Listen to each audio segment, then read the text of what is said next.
Bismillahirrahmanirrahim. Assalamualaikum warahmatullahi wabarakatuh. Perkenalkan, nama saya Moh Alfa Hasim dari SDN 1 Beringin. Saya di sini perannya sebagai coach. Dan saya Ahmad Tizani dari SDN 1 Buntet berperan sebagai coach. Dan saya Asep Kurnia SPDI dari SMP Negeri 2 Gebang berperan sebagai pengamat. Hari ini Selasa tanggal 1 Oktober 2024 kami melaksanakan praktik coaching dalam rangka memenuhi salah satu tugas pada modul 2.3 supervisi coaching supervisi akademik. Bismillahirrahmanirrahim. Assalamualaikum warahmatullahi wabarakatuh. Selamat pagi Pak Ahmad. Bagaimana kabarnya hari ini? Waalaikumsalam warahmatullahi wabarakatuh. Alhamdulillah hari ini sangat baik Pak Alfa. Oke, apa yang kira-kira bisa saya bantu ya Pak hari ini Pak? Hari ini sebenarnya saya ingin meminta waktu Bapak. Saya ingin bercerita tentang ada permasalahan yang saya hadapi. Di hari ini saya ingin curhat, ingin meminta solusi, dan mudah-mudahan dengan saya bisa curhat kepada Pak Alfa, mudah-mudahan permasalahan saya bisa dihadapi oleh saya. Baik Pak, bagus sekali Pak. Saya siap jadi teman curhat Bapak ya. Kira-kira apa tujuan Bapak dalam meningkatkan kompetensi tersebut ya Pak? Sebenarnya Pak Alfa, hari ini saya ingin menceritakan bahwa saya itu ingin dapat mengkondisikan kelas yang kondusif dan menyenangkan untuk anak-anak, sehingga ketika pembelajaran berlangsung yang saya berikan kepada siswa itu, siswa dapat memahami, juga siswa fokus terhadap apa yang saya sampaikan. Oh begitu ya Pak ya, luar biasa ya Pak. Ya kira-kira apa yang sudah Bapak lakukan untuk mencapai tujuan tadi? Sebenarnya Pak Alfa, saya sudah melakukan berbagai strategi, berbagai metode pembelajaran, namun ternyata kurang maksimal yang saya harapkan. Masih banyak sekali kadang-kadang siswa yang suka berbicara sendiri, tidak fokus ketika pembelajaran itu sedang berlangsung Pak Alfa. Oh begitu ya Pak. Nah kira-kira apa sih Pak yang Bapak butuhkan untuk mencapai tujuan tersebut? Yang saya butuhkan tentunya Pak Alfa beberapa strategi untuk pembelajaran yang saya sampaikan kepada siswa itu sendiri, sehingga dalam proses pembelajaran itu bisa kondusif dan menyenangkan bagi siswa. Oh begitu ya Pak ya. Jadi dalam proses pembelajaran itu kira-kira murid itu menyenangkan ya Pak ya, kondusif, kemudian pembelajaran itu bisa lebih bermakna begitu Pak kira-kira. Oke. Baiklah, mari kita bahas ya Pak strategi untuk mengendalikan murid yang suka berbicara saat pembelajaran berlangsung. Nah, pertama-tama kita perlu memahami penyebabnya dulu Pak. Siswa itu berbicara saat pelajaran berlangsung, apakah mereka tidak memahami materinya, apakah karena bosan, apakah karena mereka ingin menarik perhatian, seperti itu? Menurut saya ada beberapa faktor ketika siswa itu tidak fokus dalam mengikuti pembelajaran Pak. Yang pertama mungkin apa yang disampaikan tadi Pak Alfa, ada beberapa siswa yang kadang-kadang tidak begitu memahami materi yang saya berikan kepada siswa. Yang kedua, ada lagi beberapa faktor, yaitu kadang-kadang mereka merasa bosan pada kelas itu. Jadi mungkin dengan metode atau strategi yang tidak sesuai yang mereka harapkan. Jadi beberapa faktor tersebut sehingga siswa itu ketika mengikuti pembelajaran di kelas tidak fokus dan juga kadang-kadang ngobrol sendiri. Itu yang kadang-kadang saya bingung. Saya udah berbagai strategi, memberikan hal-hal yang maksimal, yang terbaik buat siswa, tapi harapan itu ternyata tidak sesuai dengan harapan saya, sehingga kurang menyenangkan, kurang kondusif dan tidak efektif dalam pembelajarannya Pak. Oh, begitu ya Pak. Nah, jika demikian, kita perlu memberikan penjelasan yang lebih jelas dan menarik kepada murid Pak tentang pelajaran tadi, ya Pak. Ya. Jika juga kita menggunakan metode, kemudian yang lebih bervariasi, kemudian lebih melibatkan banyak anak, kemudian mungkin ada ice breaking ya Pak, biar nggak bosen. Kemudian media pembelajarannya mungkin lebih menarik. Zaman sekarang kan udah berbasis IT ya Pak. Boleh aja anak menggunakan handphone, kemudian Bapak menggunakan aplikasi Quizzes ya, supaya pembelajaran itu lebih menarik dengan soal-soal yang lebih menarik, lebih seru. Mungkin dari situ interaksinya anak-anak kinestetiknya jalan ya Pak. Kemudian auditorinya jalan, visualnya jalan. Nah, dari situ kan ada pembelajaran diferensiasi itu Pak. Nah, kira-kira pelajaran yang seperti itu Bapak sudah pernah lakukan atau bagaimana Pak kira-kira? Untuk pembelajaran yang berdiferensi, sebenarnya saya sudah melakukan, mungkin ada beberapa tahap yang belum saya lakukan Pak. Contohnya tadi speaking mungkin. Nanti mungkin saya akan melakukan setiap tahapannya pembelajaran yang berdiferensiasi, karena yang saya pahami pembelajaran berdiferensiasi itu kan pembelajaran yang berpihak kepada murid sesuai dengan kebutuhan minat belajar, gaya belajarnya murid. Nah, jadi mungkin saya akan melakukan hal-hal itu. Apa aja tahapan-tahapannya yang saya pahami pembelajaran berdiferensiasi itu sendiri. Yang pertama yang kita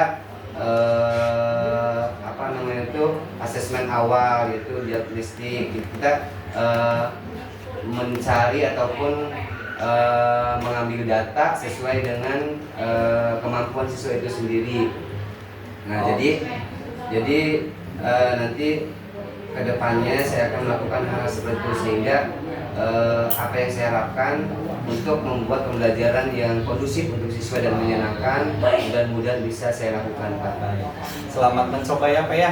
Selain itu kita juga perlu memberikan penguatan positif kepada murid yang tidak aktif ya Pak ya, atau tidak berbicara. Nah, kita juga bisa memberikan pujian atau penghargaan kepada mereka Pak yang diam saja atau yang hanya mendengarkan pelajaran saja. Ya betul. Mungkin saya kenal Pak untuk dalam hal itu. Kadang-kadang ada beberapa yang kurang aktif, saya kadang-kadang tidak diperhatikan. Jadi mungkin saya akan mencobanya apa yang Pak Alfa tadi sampaikan. Bagaimana Pak Ahmad, apakah sudah memiliki gambaran tentang strategi yang akan Bapak lakukan? Ya Pak, tentunya setelah saya berbincang tadi, saya berbicara dengan Pak Alfa, saya mempunyai sedikit gambaran untuk saya lakukan untuk menciptakan pembelajaran yang lebih kondusif lagi. Baik Pak, saya yakin Pak Ahmad bisa melakukan hal tersebut dan tujuannya bisa tercapai ya Pak ya. Silakan Bapak nanti implementasikan strategi tersebut dan beritahu saya nanti hasilnya ya Pak. Saya Pak Alfa, terima kasih atas waktunya Pak Alfa. Saya sedikit senang dan lega setelah saya sudah curhat tukar pikiran dengan Pak Alfa. Mudah-mudahan saya bisa melakukannya dan mudah-mudahan siswa juga dapat lebih kondusif lagi ketika pembelajaran itu berlangsung Pak Alfa. Baik, terima kasih Pak Ahmad atas diskusinya. Pak Alfa. Oke, terima kasih. Setelah saya mengamati praktek coaching yang dilakukan oleh Pak Alfa selaku coach dan Pak Ahmad Tijani sebagai coachingnya, saya menyimpulkan beberapa poin. Yang pertama bahwa kegiatan ini sudah sesuai tahapannya, baik itu pra-supervisi, kemudian ketika supervisi dan pasca supervisi.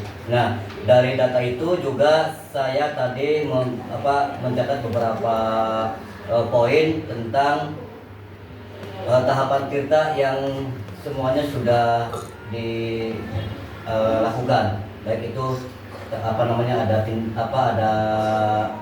tindakan, ada ada tujuan, ada identifikasi, ada tindakan, aksi ya.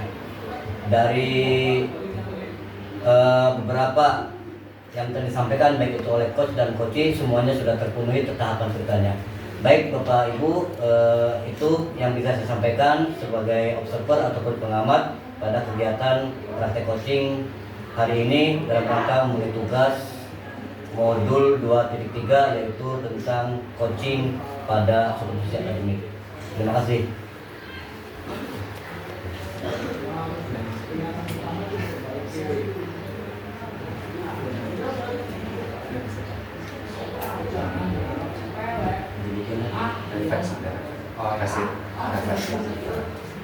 Baik, demikianlah praktik coaching yang sudah kami lakukan. Adapun refleksi di akhir, saya akan menyampaikan refleksinya sebagai coach, yaitu perjalanan tadi kita melaksanakan praktik coaching dengan Pak Ahmad dan Pak Asep sebagai observer.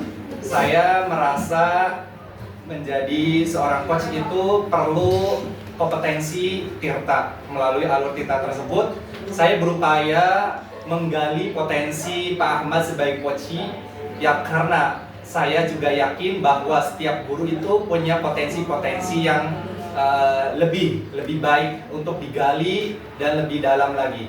Nah, adapun permasalahan-permasalahan yang timbul di dalam kelas itu boleh saja didiskusikan. Nah, berkat supervisi coaching ini, kami merasa ada jalan keluar di mana alur Tirta itu memberikan alur yang sangat luar biasa, di mana kami memberikan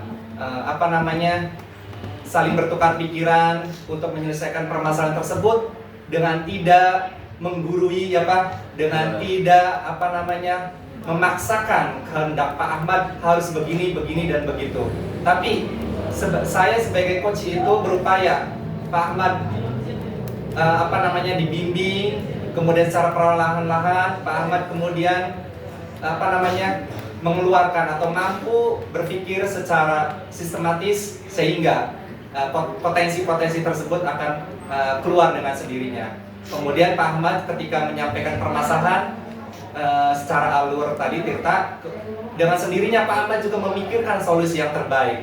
Dan kedepannya setelah melakukan aksi nyata, mudah-mudahan supervisi akademik itu berjalan dengan baik, lebih baik lagi, lebih bagus lagi, dan kualitas pembelajaran di kelas menjadi lebih lebih menyenangkan lagi. Begitu Pak Ahmad. Ya. Terima kasih. Baik, refleksi yang saya sampaikan yaitu saya berperan sebagai coach yang sudah tadi kami perankan masing-masing. Pertama, refleksi yang saya sampaikan yang pertama yaitu saya sebagai coach, saya tadi sudah menyampaikan beberapa masalah yang saya hadapi dalam membuat suatu pembelajaran yang kondusif namun tidak maksimal saya harapkan ketika saya lakukan di kelas. Tadi saya sudah menceritakan kepada Pak Hafaz sebagai coach. Pak Hafaz sangat luar biasa sebagai coach.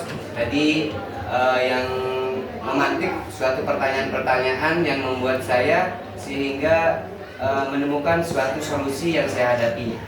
Yang kedua, sebagai coach Pak Alfa menuntun saya, bukan memaksa untuk menyelesaikan masalah itu sendiri, tapi menuntun dan memberikan suatu motivasi semangat saya untuk menyelesaikan setiap permasalahannya.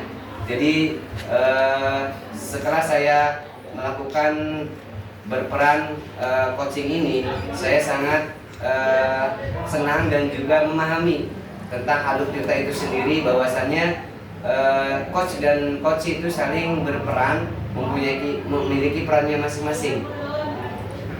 Saya sangat luar biasa apa yang saya rasakan itu, sehingga saya lebih semangat lagi, lebih percaya lagi ketika Pak Alfa itu sebagai coach menuntun saya untuk sampai kepada tujuan apa yang saya harapkan, yaitu menjadikan kelas itu lebih kondusif dan menyenangkan bagi siswa. Mungkin itu refleksi yang saya dapat sampaikan.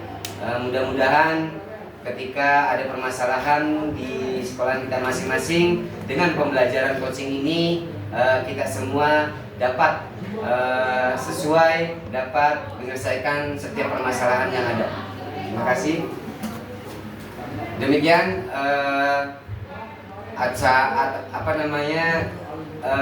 refleksi ataupun acara coaching ini. Mudah-mudahan ada manfaatnya baik buat kita dan juga mudah-mudahan buat teman-teman kita semua. Terima kasih. Dari kami akhiri. Wassalamualaikum warahmatullahi wabarakatuh.